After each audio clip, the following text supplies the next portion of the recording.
One day I was watching the award-winning movie that is The Godfather, and I thought to myself, you know, I could do that. I could create a mafia and control a city. So after the movie, I booted up Mob Boss Simulator Empire of Sin in my attempt to create an empire that would last forever.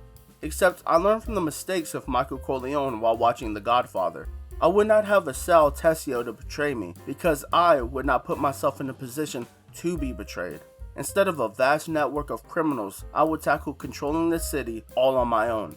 With no underbosses or lieutenants, and an entire city of enemy gangs in my way, could I defy all odds and control the city of Chicago and thus beat Empire of Sin only using a mob boss. I first had to choose a mob boss to play as. After going through the choices, I went with the only one with the uncontested amount of drip, Daniel McKee Jackson. He also has some ability called Last Rites that let him shoot enemies up to 10 times or something like that, but it was mostly about the drip. I mean, look at him. That's why people respected gangs of the 1920s. If Bloods and Crips walked around with blue and red suits with top hats, more people will be a lot less judgmental about modern gangs. Trust me, I know what I'm talking about. Anyways, I set the number of neighborhoods and gangs and started the game. I started the game with the neighborhood already in my control, but that was not good enough. If I was going to control the city, I must first take control of the district I was in. I explored the district and met my first two gangs, Los Hijos de la Llorona and White City Circus, led by Salazar Arena and Maggie Dyers. I had a sit down with them which led them to being on my hit list for refusing to give me money. I ran into a couple of scouts in my neighborhood from another gang called the Donovans. I had my first combat encounter, and after feeling good about my victories, I declared war on Maggie Dyers with the help of Salazar's gang. I took over my first neighborhood from White City Circus and set out to eviscerate the rest of her gang. But as they often say, if you want to make God laugh, tell him your plans. I attacked Maggie's businesses and depots multiple times, and each time resulted in me dying or retreating. After trying an ungodly amount of times, I reluctantly waved the white flag and declared truce. I decided to explore the city and ran into the Alphas, led by the infamous Alphonse Capone. After a sit down with him, he seemed cool, but I needed to see if he was going to be a bro for life. So I put him to a little test. I challenged him to take care of my problem with Maggie Dyers and the White City Circus gang. I didn't want to know what happened to her. I didn't want to know how it happened. I just wanted to make sure that she was no longer my problem. He said he would take care of it, so in exchange, I gave him a crisp high five. Walking away from the meeting, I ran into Maxim Zelnick, and to be honest, I didn't trust him from the start. At first, I thought it was because he always gave me an angry look, but then after giving it some time and thought, I realized that it was because of what he named his gang. You see, he named his gang Murder Inc., like Murder Incorporated. I mean, there's no creativity in that. Gangs are like businesses. Or, more accurately, businesses are just legal gangs. And you can't just name your business your ultimate end goal. I mean, look at Mark Zuckerberg. He wants us to live in a recreation of Ready Player One where we all live in a simulated Matrix-like reality where he, and he alone, has full control of our reality. But do you think he named his business I Will Control Your Reality Incorporated? No. He named it Facebook and rebranded to Meta.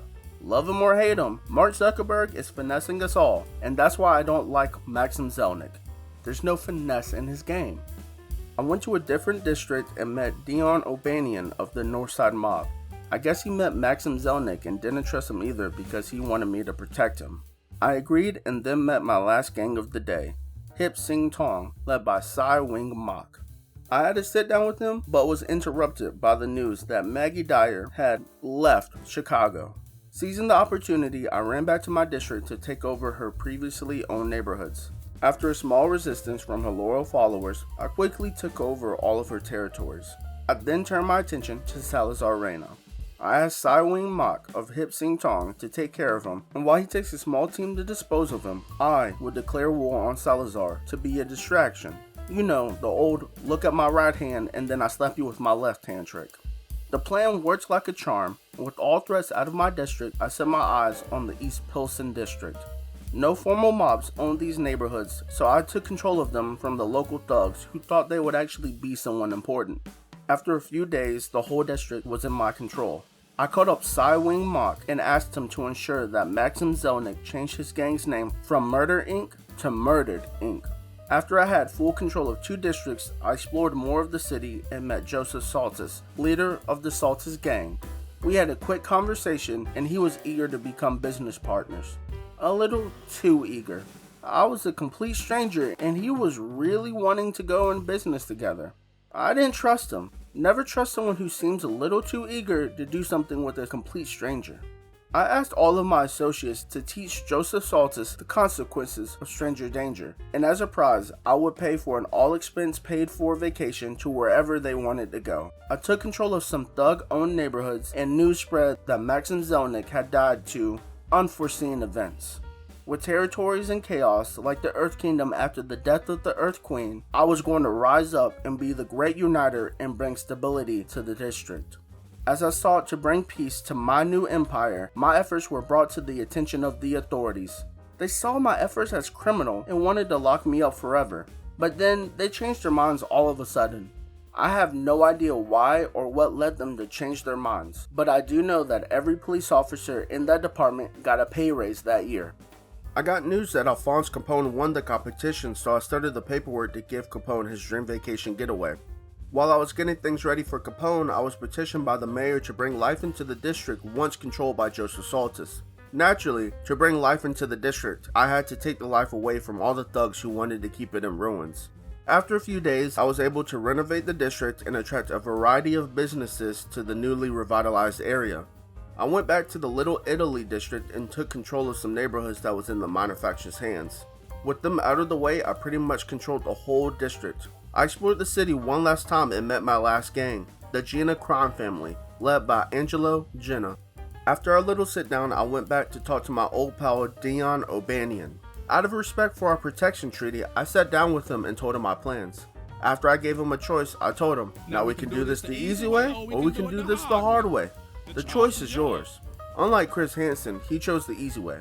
I bought him out of his district for a little over $200,000, thus expanding my empire yet again.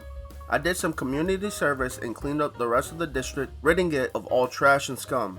With most of the city already in my control, I knew that my name would be synonymous with Chicago, but I wanted people to remember my name and no one else's. To do this, I had to take care of all of my opponents, and I know exactly who I would start with.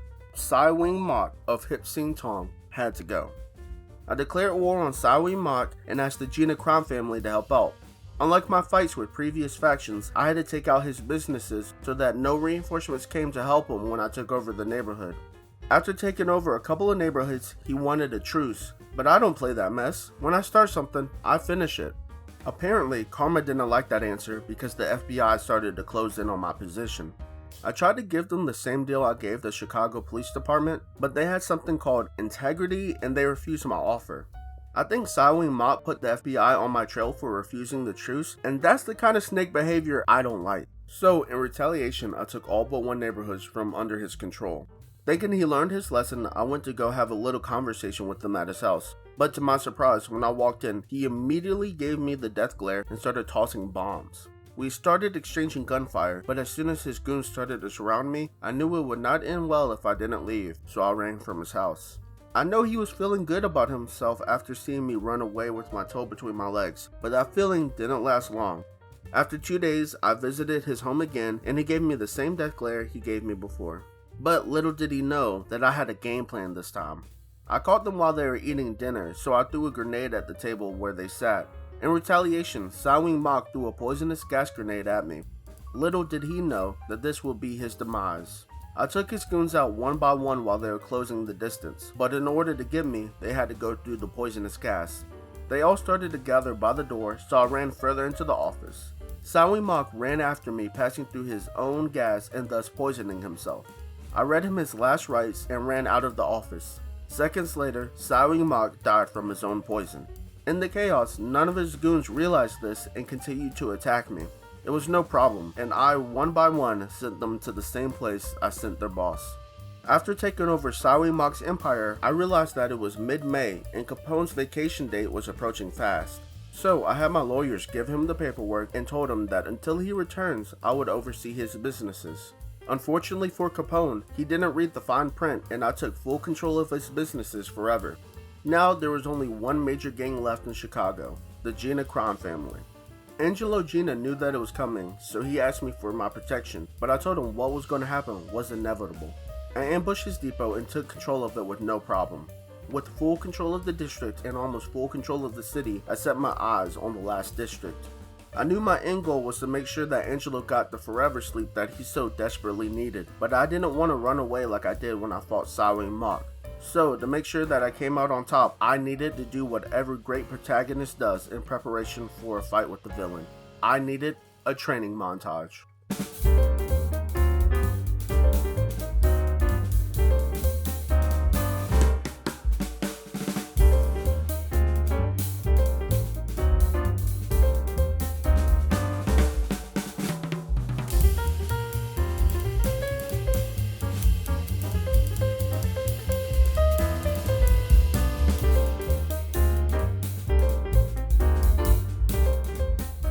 Just like any overpowered character in a story, after a couple of days of training, not only had I crippled the enemy's operation, but I was also ready to fight him in combat.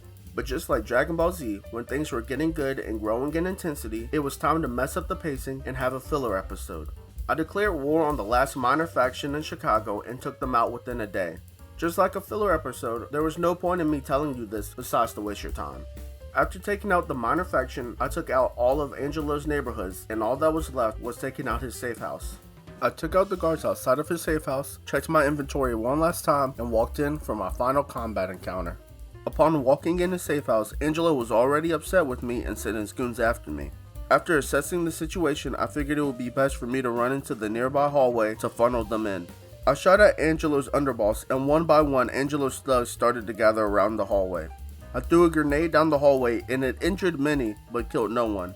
With them closing in on my position, I ran into the open lobby, shot one of Angelo's goons, and ducked behind cover. Angelo threw some throwing knives at me, while the rest of his guards either shot at me or healed up. I healed up and shot a couple of guards. During their turn, the guards got me down to 20% of my health. I healed up, shot a guard, and ran back into cover. I got grappled and pulled into a pillar, but no one shot me. I again healed up, shot a guard, and ran back into the hallway that fared far better for me. Now, I was going to play a little game I like to call Tom and Jerry. It was the same as a regular game of cat and mouse, but with the added detail that the mouse always outplays the cat. Some of his guards chased after me. I ran down the hall and shot one dead. I took some damage, so I healed myself, shot a guard, and ran into an adjacent bedroom. A guard pointed at me, which, I'm not gonna lie, scared me a little bit, so I ran into the next room, but not without shooting a guard first. Angelo and his goons were trying to figure out what I was doing, so in the meantime, I ran into the hallway and shot a guard. Angelo ran into the hallway after me, so I turned around, ran back into the bedroom, and killed another one of his guards. Angelo thought he had me figured out, so to confuse him, I ran into the open area and took cover behind his family piano. He tried shooting me, but he didn't want to damage the family heirloom, so he intentionally missed. Leaving Angelo for last, I shot his underboss, who was not happy, so he pulled me towards him. I thought that was very disrespectful, so I made sure that he never put his hands on me again. Now, Angelo and I were the only ones left. I asked him where he wanted to tango. He said by the piano, so we danced around the tables, exchanging gunfire. During the volley of bullets, some hit him right in the chest, causing him to try to retreat. I ran after him, read him his last rites, and Angelo Gina was no more.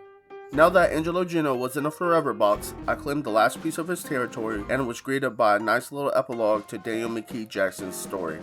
A victory screen appeared showing that I had beat Empire of Sin, but more importantly, I had beat it without using any gangsters in the game. I hope you enjoyed it. Like and subscribe if you want to see more, and as always, have a good one.